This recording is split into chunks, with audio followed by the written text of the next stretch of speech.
the ripple effects of restoring land bridges all the way into the worldwide geopolitics, because people that are on land that is productive, they don't need to migrate. A lot of the stresses of the world is about migration and all of the pressures that puts on both the societies from where people are leaving from and going to. When you actually have land that is abundant and productive and people see a future there, then they don't leave. Joining me today for a second time is permaculturist and educator Andrew Millison for an update on some recent projects that he's been documenting, including the massive-scale ongoing project in Africa called the Great Green Wall that is aiming to hold back the expansion of the Sahara Desert. Andrew Millison is an instructor in the horticulture department at Oregon State University for the last 15 years, where he founded the OSU Permaculture Design, which runs the first online university permaculture program. Along with Andrew's teaching, he also creates short documentary videos of permaculture projects around the world in places like Mexico, Egypt, Cuba, Senegal, and India, which he publishes on a very popular YouTube channel. You can find the link to Andrew's work in the description of this episode. As my own podcast grows, it is my hope to begin more and more covering the responses to our human predicament, but especially ones that are ecological, effective, and scalable. The projects that Andrew discusses in this episode are great examples of such possibilities and demonstrates that actions can be taken at every level, from individuals and small groups all the way to governments and international organizations. With that, please welcome Andrew Millison. Andrew Millison, you know you've hit the big time when you come back as a return guest on The Great Simplification. Really? Is that so, huh? No, you don't do returns? I have a fraction of your viewers. I was just kidding. Yeah. Thank you for coming back. It's been 2 years. When you first came on this show, you gave us an overview of teaching permaculture and documenting permaculture projects all over the world, especially in India.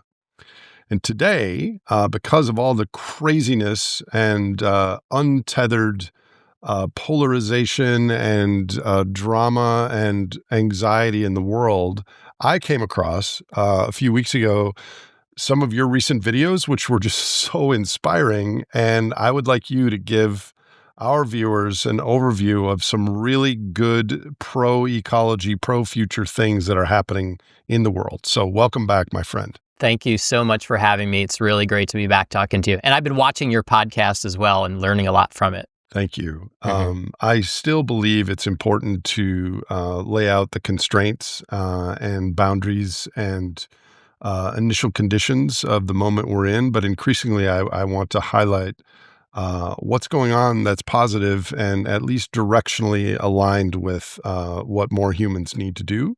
Yeah. So with that, I'll start with the video I saw a few weeks ago had to do with you working in the sub-Saharan African region, which includes quite a few countries. And you highlighted something, if I recall, was called the Great Green Wall in an effort to hold off the expansion of the Sahara Desert. Maybe we start with that. Can you tell us a bit about why the Saharan Desert is expanding and what dangers come from that and what you're working on in that region? Yeah. So the Sahara Desert, I just looked up a few facts here before the podcast to be able to really give you a sense of scale. The Sahara Desert is about the size of the continental U.S.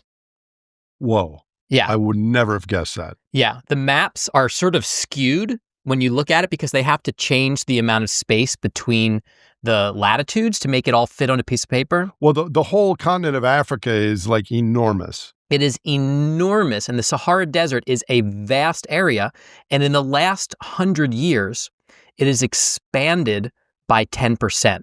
So about 1% per decade, it's expanded. Do you know the answer to this? Not to put you on the spot, but when was it not desert? I can't actually tell you the dates, But I will tell you that when I was in the western desert of Egypt, in the Dakhla Oasis, doing a project during COVID a few years ago, we visited some old sites that had pictures of giraffes and elephants, in an area that is now a desert. In an area that now, when I was there, had not received rain for 13 years. So not that long ago then. Not that long ago. In human memory, this was not a desert, right? Of course, there's been humans in this part of the world for as long as there's been humans. So yeah, not that long ago, it was not a desert. And then I can't really tell you exactly when it became a desert, but it's been a desert for, modern history, basically. And so it's expanded year after year. And in 100 years, it expanded by 10%, which is about the area of Texas. So if you've ever driven across Texas, it is a vast state. It takes 2 days to drive across Texas. That's how much the Sahara Desert has pushed to the south, right? And the impact on people's lives. Imagine people and animals, right? And, when you're talking about the expansion of the desert, from what I've experienced in my time, both in Egypt as well as in Niger and Chad and Senegal, you're talking about dunes literally blowing in and covering over agricultural areas. You're talking about trees being cut, soils drying up, and then the vegetative cover being eliminated. You're talking about severe overgrazing, overcropping, and there's a resource extraction element that is a pretty big reason for the expansion of the desert. Just human uses are really causing a huge impact, and we could look to colonialism. Right? We could look to, I believe it was 1898 that the European powers got together in Germany and divided up the nations of Africa for the most part to see which colonial power would get which piece of land. And they pretty much divided those lands based on the logistics of European powers. It was sort of like, okay, let's carve this up for our own needs, regardless of the cultural, political, social structure. So one contribution to the destruction of the land stewardship of this region was the fragmentation into pretty arbitrary nation states. So that, you can't blame it solely on that. There's a lot of factors that went into the desertification. So we'll put a map up on screen, but what are the countries that are involved? So the area that I've been in is the Sahel zone. So the Sahel zone is the southern edge of the Sahara, right? So we've got Senegal, we've got Mali, Niger, Chad, Sudan, Burkina Faso's tucked in there as well. And so these are huge countries. And each one has a different chunk of, how much of it is in the Sahara versus the Sahel. So I started, I've been now twice on 2 extended trips with the United Nations World Food Program, looking at the unbelievable work that they're doing to restore vast areas of land, working with the governments, working with the people in these areas. And that's really the basis of the videos. And, I'll just say the videos, if you haven't watched them for the listeners, they've struck a chord in people. And I've had higher viewership on these videos by far than anything else I've ever done. Why do you think that is? I think there's a couple reasons. One, the Great Green Wall of Africa is the largest biological design project on the planet, right? If you look at the totality of creating a wall, a buffer of vegetation of trees across the entire width of the continent of Africa, it is just a visionary, epic scale project. So that's very fascinating to people. But I think the part about the UN is that seeing the United Nations World Food Program involved in land restoration, involved in bringing social cohesion, bringing ecological, agricultural, and economic prosperity to some of the most hard-hit regions on the planet. I think that people see that and they're like, that's what a world body should be doing. Like if we have a United Nations, a collection of countries that like represents the will of the world, that's the kind of work they should be doing, is fixing some of our most dire problems with ecological solutions. So I have so many questions, Yeah. Andrew. What is the Great Green Wall? So the Great Green Wall it's a vision really of creating a buffer of vegetation on the southern edge of the Sahara Desert in the Sahel. The Sahel zone is between the Sahara and the tropical savanna. So it's like the part that's being desertified as the Sahara expands. So in the Sahel, to actually hold back the expansion of the Sahara Desert. At first, it was sort of put forth as like a wall of trees, so to speak. But there was a lot of failures early on because you can't just plant trees and not have them be tied into the economy and the social structure, the people live there. The project will fail. So the Great Green Wall has really become more of a mosaic of different restoration, tree planting, agroecology, agroforestry, land restoration projects that is all in this zone with the goal of keeping the Sahara in its current footprint because it's still expanding.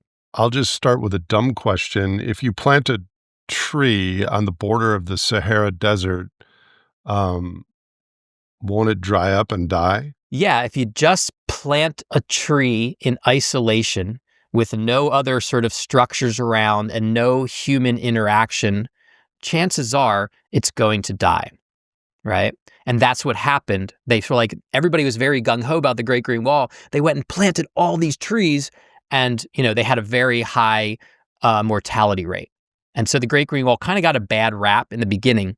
But I would say what's happening now is more like Great Green Wall 2.0, which is using the most cutting-edge ecological permaculture type of techniques to establish trees in a way that's utilizing water harvesting, utilizing soil building, land restoration, restoring the microbiology of the soils, the hydrology, the water retention, bringing in really hardy species, and building these agroecological systems that actually are part now of the culture of the people there, that are harmonized with the needs of the people for food, for economy, and for stability, and even for peace, which we can get into a little bit later. So what is your role in this? Just documenting what's going on with videos and sharing it? Yeah, I mean, basically, I am like you might say a translator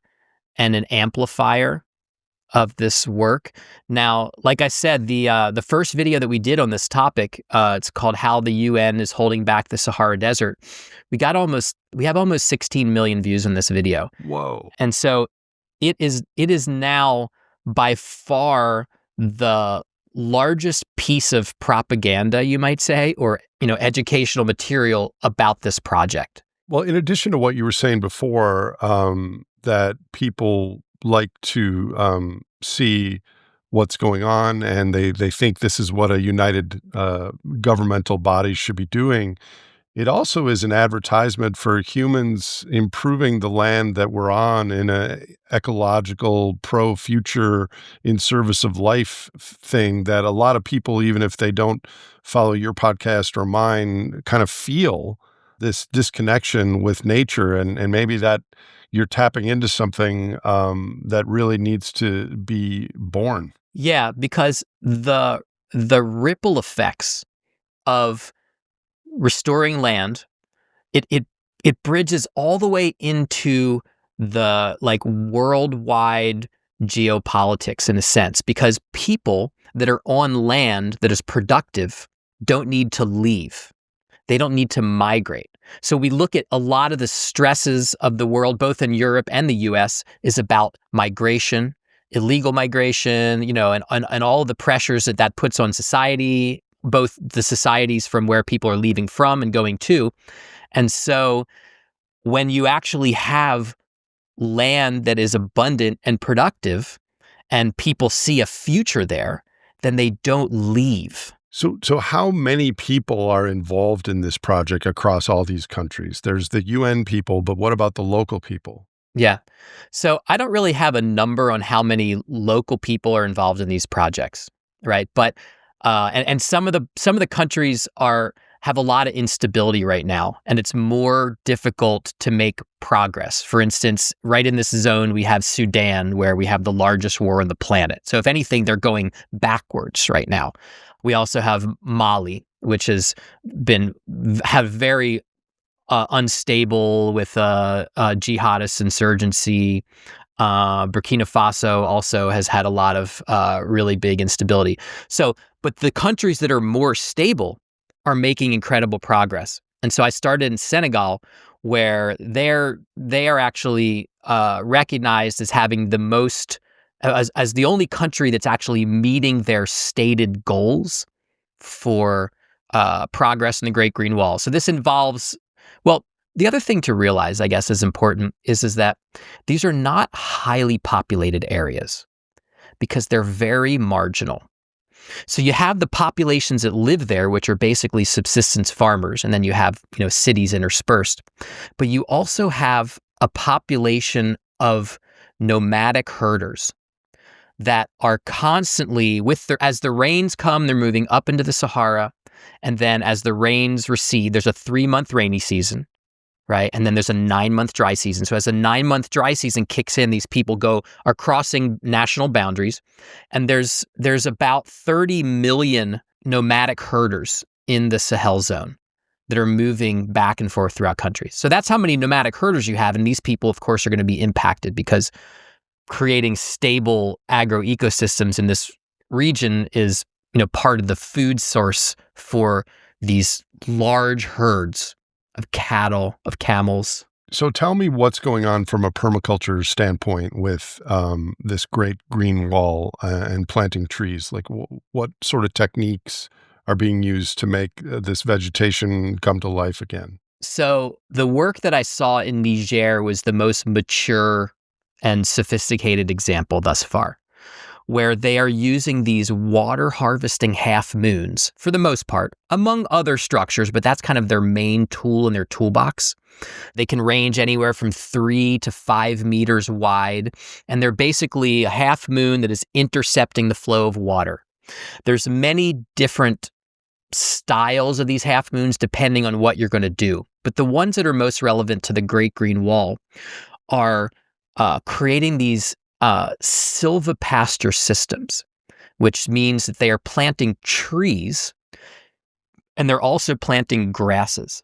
And so it's primarily productive for animal feed. So there's a half moon, and then a little ways away, there's another half moon and another and another. What's the distance between the half moons? Well, it depends on what the rainfall is like in that particular area. So where I was in Chad, where it was a rainier area, the half moons were smaller and more close together because the amount of rains would fill those up. But as you get into the more desertified, so they were almost like, 3 meters wide and just almost interconnected, one after another, another row. Like the entire landscape was made into these, they look like fish scales, right? But as you get into the more arid regions, you're going to have a bigger half moon because you need more of a catchment area to feed the center of the half moon. So forgive my kindergarten-like questions. Yeah. So this is an example of humans using a simple technology to change the ecosystem to be better, more productive, and more regenerative. Full stop. Yeah.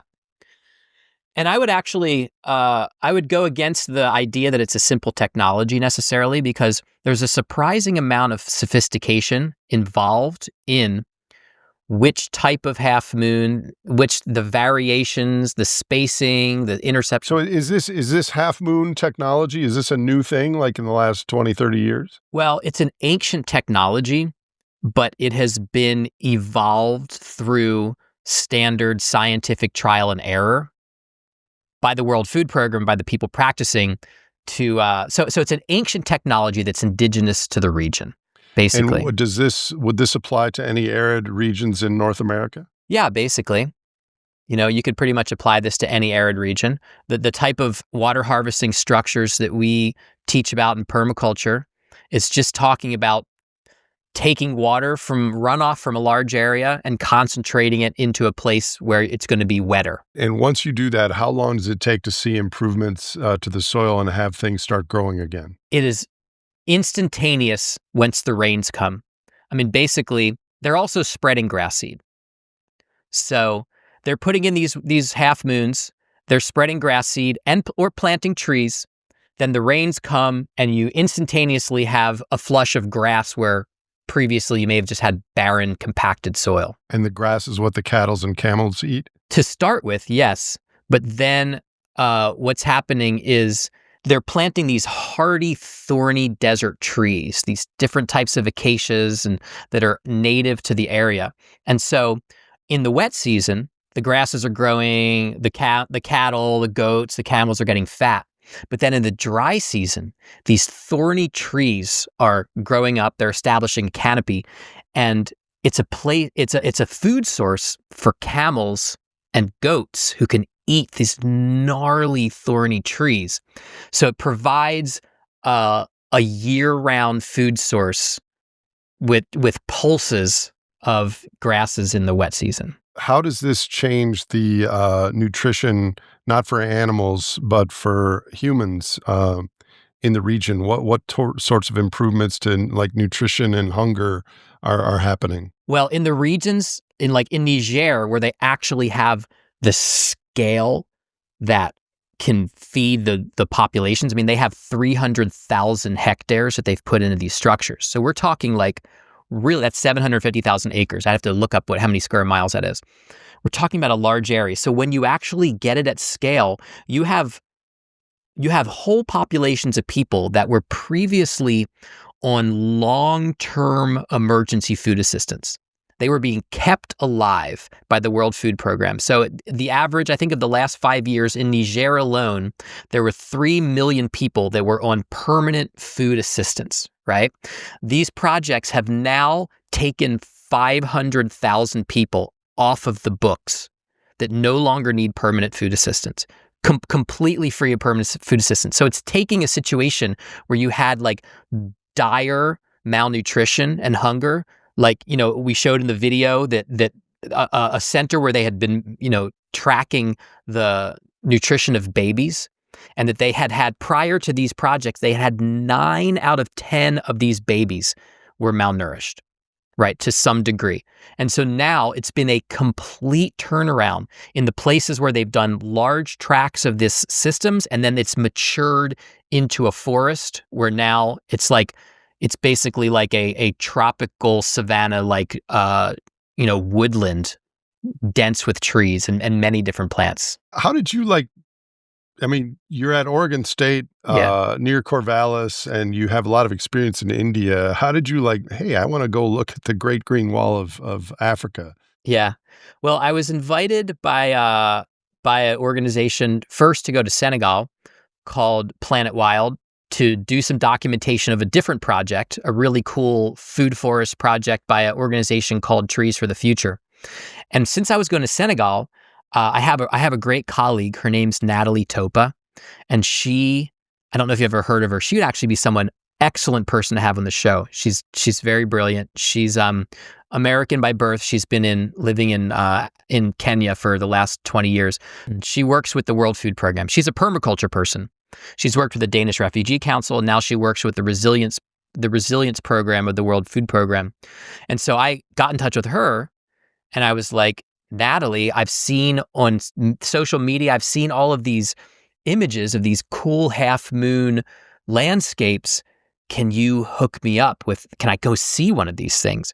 And so she connected me with the World Food Program in Senegal. Because I'm an instructor at Oregon State University, it's kind of like a calling card where I can get in touch and I'm saying, hey, I'm a university instructor. I do some filming. I've got this YouTube channel. I want to come see this project. And people are usually very happy to invite me in.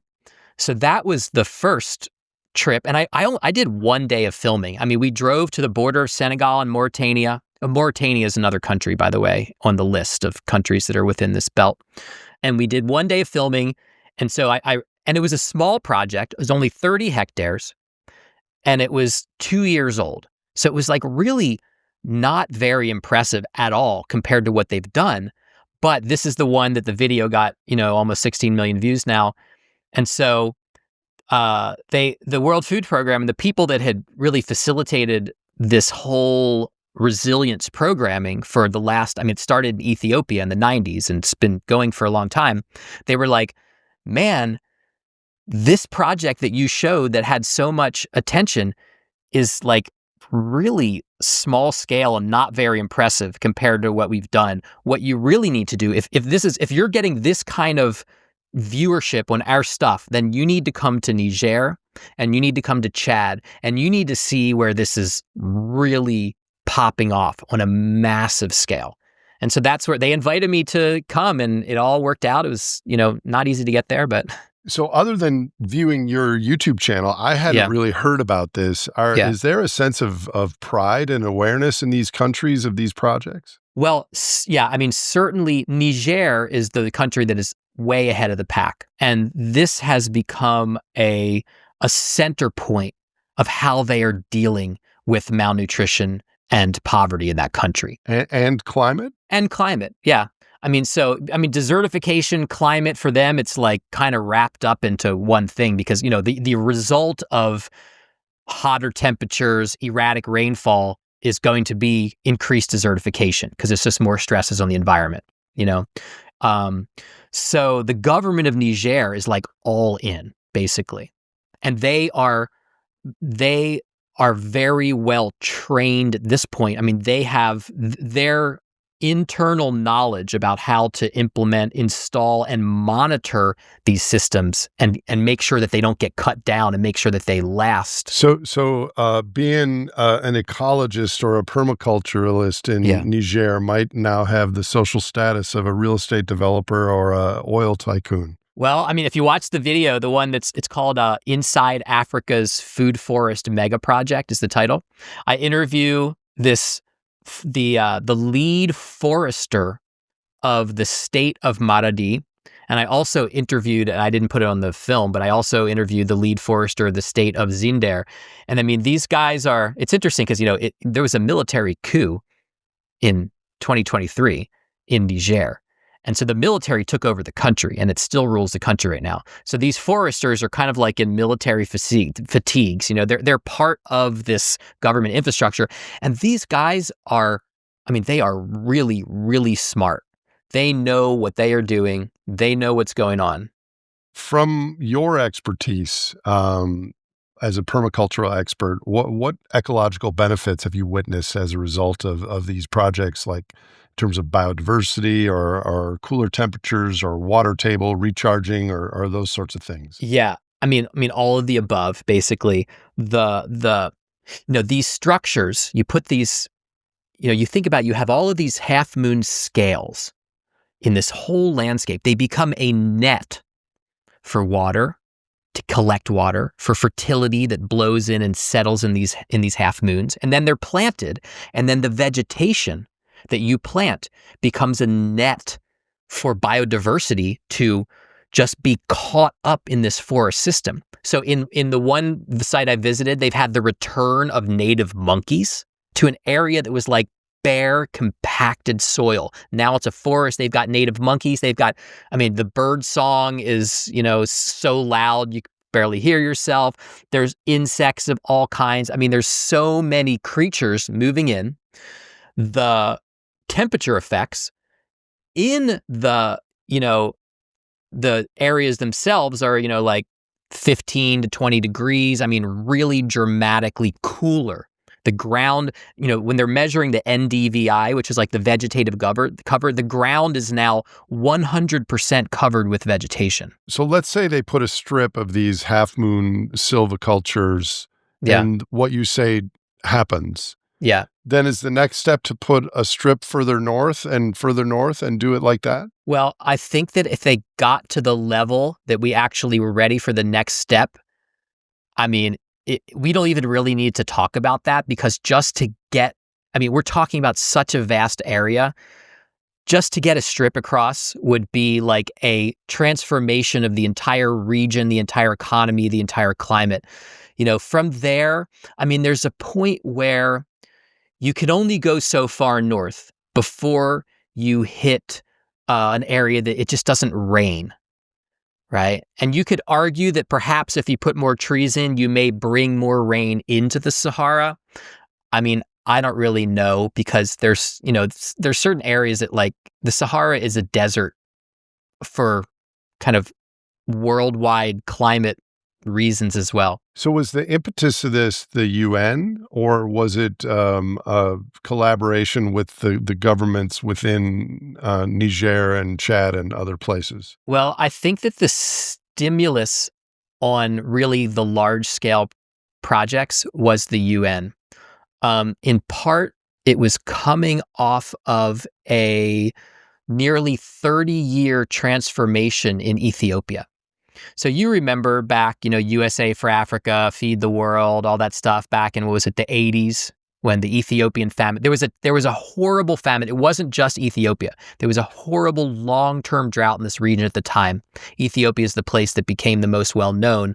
But the World Food Program and I mean, specifically the guy that I traveled around with in Niger and Chad, who is the director of the West African branch of the Resilience. His name's Voli Koruchi. And he started working in Ethiopia in the mid-90s. And they restored about 6 million hectares in Ethiopia, entire watersheds. They brought back and they stabilized this entire system.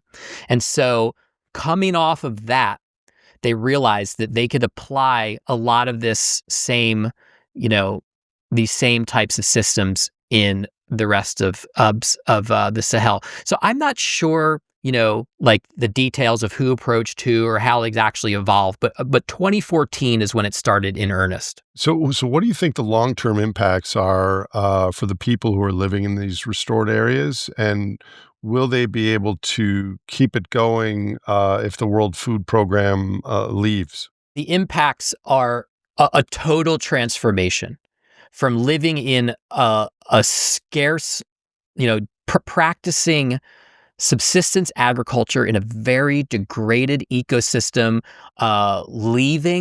needing to leave when there was drought to go find work in other places, right, in the cities, chronic malnutrition, to now you basically have social cohesion. You have people sticking around.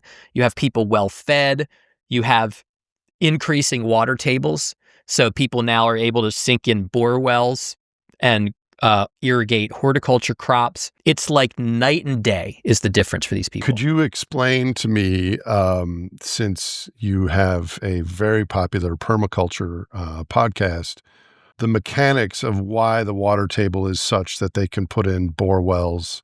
Like what is happening because of these half-moon structures that's changing the water table specifically? So previously, before you have these structures in and you have a desertified landscape, the rain falls down on hard soil and it rushes away and it rushes down through streams to the nearest wash, the nearest rivulet it could find, and it scours, it creates erosion, and it just exits the system as fast as possible. And eventually goes to the ocean. Eventually, yeah. So here we're talking about the Niger River. So eventually it will be leaving through Nigeria, and all that. So when you put in all of these water harvesting structures over this vast landscape, the water is not exiting the system. Instead, the water's pooling in these half-moon water harvesting structures, and it's soaking in, and it's building up underground into a subsurface aquifer. So it's actually recharging the aquifer, and it's recharging the areas that are downstream from the project as well. So suddenly, where before you would drill and you wouldn't hit water because the water was just exiting the system before it ever soaked in, now if you drill down, you hit this ever-increasing aquifer that's every rainy season, the water's recharging more and more, basically. But if it only rains 3 months a year there and they plant seeds and trees and the grasses grow and the trees grow, but then it doesn't rain again for 9 months. How do the trees and the grass stay alive? Just from the water table underneath? So basically, these are very hardy. Well, the grasses don't stay alive. I mean, the grasses are seasonal. I want to mention one other thing that I actually didn't is I'm talking about one particular version, which is the perennial system.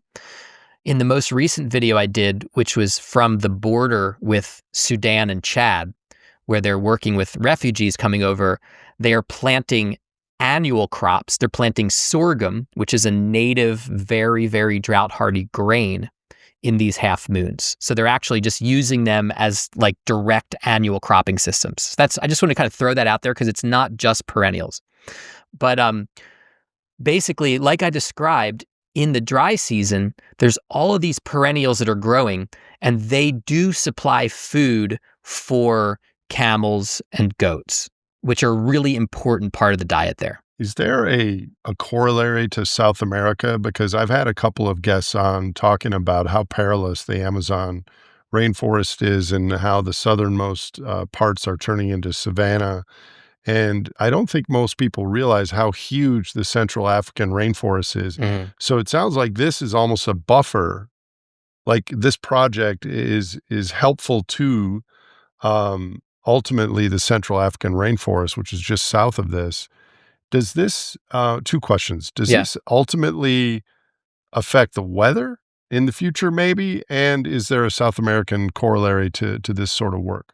You know, there's a lot of comments on my video of like, if you get rid of the Sahara Desert, that's the source of the, rain for the Amazon or something like that. Like there's some sort of there must be some popular YouTube videos about some sort of relationship between the Amazon, between the Sahara and the dust that comes from the Sahara and blows over the Amazon.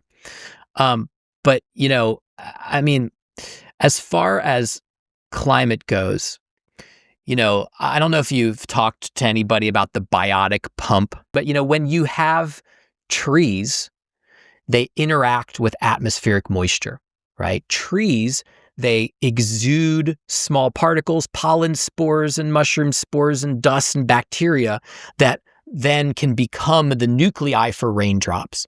Trees evapotranspire water into the atmosphere, which then meet up with clouds moving, and that's part of the rain that falls is rain that came from the forest, and part of it's rain water that came through the atmosphere. So yeah, anytime that you're talking about a massive scale revegetation, you're going to have climatic effects. Hopefully, climatic effects that actually hold more moisture in the land system, which then makes it so the rains can be more consistent. Now, when I was there, so this is just last August and September, I mean, there was massive floods. As I was almost like being chased by these floods as we went across. So I never got affected in a sense where I filmed every day I was planning on filming. But I don't know if you saw some of the footage of, I mean, the rains came all the way. They usually stop at the Sahel, but you had these cyclonic storms coming all the way up into the Sahara. And you had places in the Sahara that got more rain than they'd had in, 50, 100 years. And there was all this footage of these like flooded, lake beds that, nobody in living memory could remember these lake beds having water in them. So, there's erratic weather anyway. But I would say, if anything, having this permanent vegetation here is going to do more to stabilize that. It's certainly going to be a flood mitigation when you do have heavy rains, because instead of having all that water rushing out, it's going to be soaked into the ground. So is this a win-win story, or is there conflicts and dramas with the humans in the area at all? I mean, from an ecological perspective, it sounds unbelievable. Yeah. Well, there are a lot of nuances in this region that I discovered, a lot of social, cultural nuances. And, a big source of conflict is the stress that happens between herders. Remember, we're talking about these 30 million nomadic herders and settled farmers, right? So herders come through with, I mean, very large herds. It's like kind of spectacular when you're there and you're like, wow, this is really intense. Huge Well, animals. there's 30 million herders. Yeah. Imagine how many animals they're I don't know. herding. More than 30 There must be a million. billion animals. I have no Yeah, idea. right. So many animals. So, but it's interesting that this restoration work is actually, they're using it as peacemaking work between the farmers and the herders. So they are creating like a ditch. This is the next video from the series I'm going to be putting out about this topic. So stay tuned for that one. But they're basically doing these restoration areas. They're digging a ditch that is hard for the animals to get over. And then they're putting a water source for the animals outside of the restoration area. So the herders don't need to cross through the restoration area to get to water. And then they are facilitating agreements between the tribal leaders of the villages and the herders. And so where they've done this, it's been very successful. They've brought, farmer-herder violence basically down to zero in these areas that they're doing this. But the nuance between, another important aspect to understand is this is the fastest population growth area on the planet. I mean, this is the highest birth rate. This is the highest birth rate. Niger has the highest birth rate on the planet. So at the same time, the farmer villages are expanding, right? Because they're having so many kids. So they're expanding. And then the herders, they leave and then they come back a year later. And like if the village expanded and suddenly the village is expanded into a place where the herders traditionally would go, and that's kind of one of the sources of conflict there. So, it's a delicate balance. They're certainly tackling it in areas, and their systems are working to stop farmer-herder conflict. But you can imagine that if you just pop in all this restoration, suddenly you have this protected area, then you have all these herders show up and they're like, hey, that's our land, or hey, this is where we've come for, as long as we can remember. So, there's a lot of dynamics. So how these silviculture techniques that you're describing, and the fact that your video alone on that one project got 16 million views as an advertisement for doing permaculture in degraded areas in the world, is this repeatable in other arid regions all around the world, the Middle East and Asia and South America? Yeah, absolutely. I mean, the techniques vary based on rainfall, based on soils, based on the seasonality of rainfall. There's a lot of, like, it might not be that the half moon as a structure is appropriate. There's a lot of other structures that people use as well. They have like compartment bunds, they call them, or they have, check dams. I mean, there's a whole toolbox of these strategies. So, but there's certainly a lot of places that, yes, the half moons would function really well. But once you have all these half moons, I mean, you're talking about, it has to be a non-mechanized, maintenance, because half moons like this, it needs to be in a place where you're talking about handwork. You're talking about people walking. You're talking about animals, because you're not coming through with combines or any sort of, or tractors or any kind of machinery. So that means that it's only in these types of places where, people are still living. I mean, I want to tell you a little fact.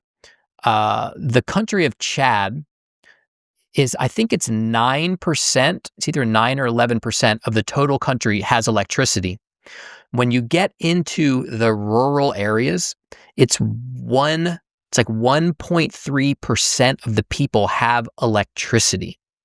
So it's so hard for people to imagine a place that is completely non-industrialized, that there's just like very few motor vehicles. People are charging cell phones. Kind of funny. They're charging cell phones on, solar panels. So, it's there's not like, there's not industrial agriculture at any scale. It's subsistence farming, it's walking, it's carts, it's donkey carts, it's wagons. There's a few little vehicles in there, but What an amazing experience for you. yeah, it was pretty mind blowing. Yeah. I've been to like 20 countries in Africa, but mostly central and southern Hmm. countries. And I've loved every moment of it. So it's funny that with all the macro geopolitical, biophysical things going on in the world, I dial in my permaculture friend to give me some good news about what's going on in the world. You're working on other things too. I think I saw that you're doing something with saltwater farming techniques. Can you update us on that? Yeah, I did a video down in southern Spain, uh, in the southwestern corner of Spain, where in a river delta, where they're actually they're utilizing halophytic plants. So halophytic plants are plants that actually can live in saltwater or thrive in saltwater. And so they're taking, if you think about the low-lying agricultural areas of the world, a lot of them were salty areas that were sort of reclaimed by building up these areas and draining the salt water and creating dikes. But they've always, in areas, especially where you have a tidal influence, you have the tides coming in some sort of river delta, then you have the river pushing back down. There's this constant salt flow of water from the ocean coming inland with the tides. And, you have saltwater infiltration into the groundwater. And so in these areas, it's very difficult to have agriculture production, basically. But people, of course, have tried with detrimental effects. And so there's some real pioneers out there that are basically creating, finding and developing a plant palette of species that can live in these salt marsh conditions, right? As food crops for humans? Well, for now, the ones that they're using in the area that I visited in the video you're talking about are actually used for animal feed. Okay. And so it is like part of the animal industrial process. Well, they'll come in with combines and they'll like let this ecosystem grow, and then once a year they come in and they just cut the whole thing down. They harvest it, and then they will use it and they will mix it into like pelletized animal feed. I think that given the amount of salt in these plants, they can use about 40% of an animal feed can be this without damaging the animals. So it is kind of contributing to like the animal industrial system, which does feed a lot of people in this world. So what are the ecological effects of this type of saltwater agriculture? It's interesting because if you look at the comments on that video, I mean, people kind of slayed the process. One of the main comments was, you're absolutely destroying these areas because you're bringing salt water in and you're flooding these zones. But I think that what people don't realize is that these areas are, there's a constant inflow and outflow of water with the tides in these entire regions. And these are not areas that were salt free to start with. They were areas that they had attempted to create non-salty agriculture over time and just kind of destroyed these regions, and they were very like sort of unproductive agricultural regions. So there is an argument to say, don't touch them, just turn them back into native, salt marsh habitats. And, sure, but like there's also a lot of pressure to produce enough food to feed 8 billion people. Do you feel like your role as a permaculture evangelist slash filmmaker, basically, even though they're not films as much as they're short videos, is a really important in a cultural educational sort of way, because there's so many pro-future things we can do that people are unaware of. They just don't know. So how seriously do you take that responsibility, and like what else are you working on? I take it really seriously. Like I see where I've made mistakes. So like in the saltwater video, for instance, like there's some things that we really missed explaining. And the feedback in the comments showed me very clearly, like, okay, we did. So actually, since then, we implemented a thing where I have a focus group now. And when I have a video that's about ready to go, I'll send it to a focus group and I'll be like, so what do you not understand? And just because I have a hard time knowing what people don't know. I mean, like, there's certain things that are just, for me, it's like everybody knows that, right? There's these basic assumptions, but I can't assume that people have, that understand this. So I always need to kind of take a step back. And so a lot of times I take it very seriously because, I mean, in 2024, I had 35 million views on my channel, right? So, I mean, that's a lot of eyes. That's a lot of influence to this collective mind. And I really, want to, first off, just respect my viewers' times by doing my own homework. But also, I want to portray the excellence of the things that I'm seeing, and I want to explain it in a way that it could potentially be replicated. So a lot of the things you've done recently have been international. A lot of the viewers of my program and maybe yours are in the United States and Europe. And for many of those viewers, their most frequent experience with growing vegetation are grass lawns. Yeah. So can you discuss your thoughts on that and why there's a growing movement against lawns, and what are you suggesting instead? Yeah. Well, I just published a video called "Kill Your Lawn and Grow Food." So Okay. I'm not mincing my words about how I feel about the American lawnscape. I think in the video we figured out that there's enough lawns in the United States the size of Florida. The size of the state of Florida is how much lawn we have. People are dumping fertilizer, you're mowing, you're, weeding, spraying herbicide. I mean, the amount of, if you look at a really well-maintained lawn, especially when you get down to like, Phoenix, Arizona or something like that, where it's super hot and, you're growing this green lawn or something all the time, the amount of resources that we're dumping into this little square to recreate some sort of fantasy from like old England or something. I mean, I don't even know what the psychology is to Well, having the this little. psychology is, I do know the answer to this. I Okay. read it in an evolutionary biology textbook somewhere, Yeah. that when you come out of your house and there's like green, low-cut things, there's nothing that's going to reach out and grab you like a predator, like if you had large things that were hiding, like bushes and things. Yeah. So there's a little bit of a safety and aesthetic, but I don't think it's worth the ecological impact. So what are the alternatives? Food, gardens. You could put the same amount of resources in as far as fertilizer and maintenance and weeding and all of that. And you could actually you could just be growing vegetable gardens. You could be lessening your bill at the grocery store. You could be growing very nutritious food. You could have a connection. And, when you're out there gardening, you meet all your neighbors. And it improves the soil, and it's better for insects and butterflies and birds and everything. Yeah. So is it just a cultural barrier that right now to be in a neighborhood of 100 houses and everyone has green lawns and you're the first person to kill it and grow food, you look like an outcast? Is that the barrier? Well, I mean, and then there's the HOA. What's that? The homeowners association.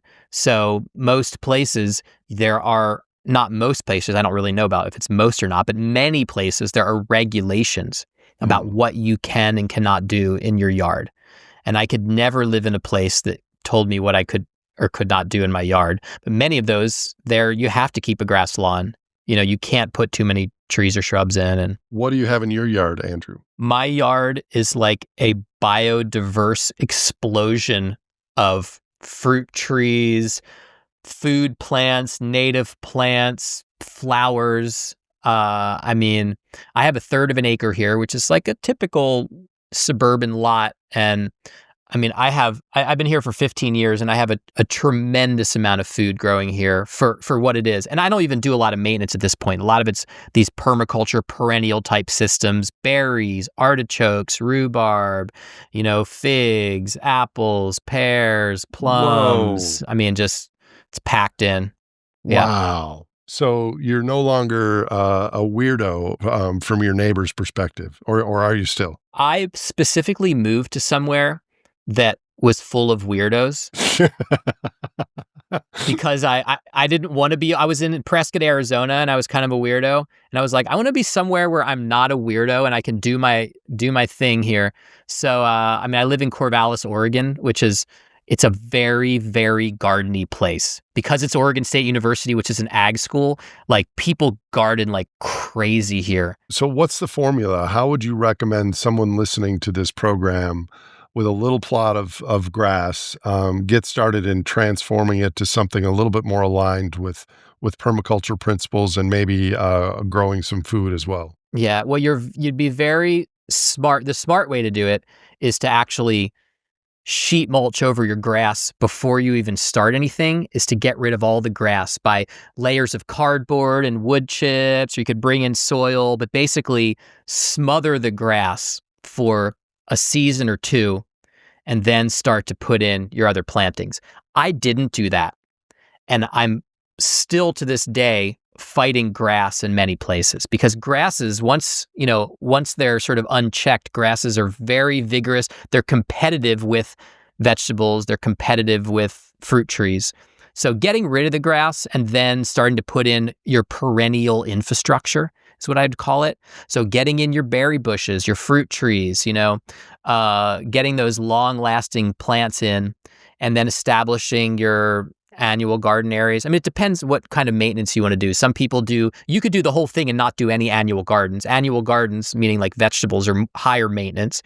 You could do the whole thing in lower maintenance perennial crops. It really depends on how much time you have. For me, it's a hobby and I love it.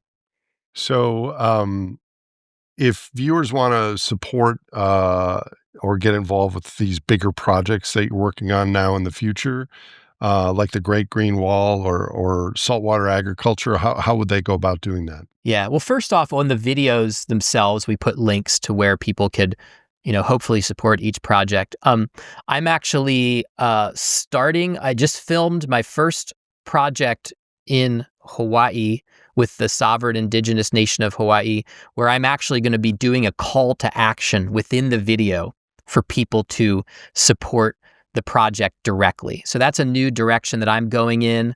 I'm having to make that video outside of Oregon State University because I can't use state funds to raise money for a private organization. You're the permaculture video Johnny Appleseed. I'm trying, So ultimately, what I'm doing now is I'm actually getting funds from private donors to help me make videos that are going to be fundraising tools for the projects that I am highlighting. So we have the first prototype that we're editing right now for that one. Yeah. Well, congratulations. That's really exciting. Thank you. Since this is your second time on the podcast, I'm not going to ask you my usual closing questions. Instead, I'm starting to ask my repeat guests if there was anything in their work or perspective on the world that's changed since they were first on the show. So that was 24 months ago. Well, 24 months ago, I had not been to Africa at all. And that changed my perspectives in a really big way. But one of the things that this guy was talking about, the head of the resilience program for the World Food Program, Voldi Carucci, one of the things that he said is the scale of the solution needs to match the scale of the problem. Having like a person-to-person grassroots transformation, it's very valuable. But I have actually come all the way around and I'm like, we need some top-down solutions here. The United Nations World Food Program, I mean, coming in like I was like, why does the UN have to be here? That was my question. And the answer was, the need is so great, the breakdown is so great that it has surpassed the abilities of these countries and their governments to deal with it. They need outside help to help organize this movement and apply real, like, worldwide expertise to solve some of these situations. So I've gone from being more of like say a grassroots, um, like, let's let the flock of people do this. Like, permaculture is very much like one by one. You do your own yard, and it's this sort of like people's movement to like, hey, we really need this from the top down also, because there's a lot of places that solving this problem is beyond their current capacity, and it's getting worse. So what's your like grand vision and wish list? If all the stars align, what role could permaculture and media about permaculture along the way play in our ecological, economic crisis in coming decades? There are so many of the great, especially the great ecological problems, but like I said, that are directly tied into social, political problems. There's so many of the problems in the world that could be solved with these types of permaculture type of approaches. We're seeing it on a large scale in sub-Saharan Africa, partly because the need is so great that it's come to that in a sense. But I mean, I could see similar types of land restoration, climate stabilization projects applied. I mean, show me somewhere in the planet that does not have a problem that these solutions could help. So I think that hopefully my education and my media work is creating a spark where people are like, wow, there's actually really simple solutions to a lot of these problems that are actually not even costly. Like, do we know that? Do we realize that a lot of the answers to our problems are really, really simple? Could you imagine if killing your lawn and putting in a food forest made you cool in the United States? Like just that Yeah. one thing, and what would result from it? Yeah. Yeah. Yeah. Well, thank you for the oxytocin and positive inspiration for the ecology of Earth and your continued work. Thank you so much. And do you have any closing words for our viewers? Well, I just want to thank you, Nate, for continuing to bring these positive messages and also just all the information you do. So I appreciate being on the podcast. And yeah, you can check in on, I would love if people would just watch the videos we're talking about. It'll give you a lot more depth. Just go to my YouTube channel, Andrew Millison.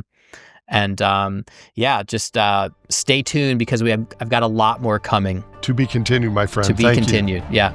Awesome. If you enjoyed or learned from this episode of The Great Simplification, please follow us on your favorite podcast platform.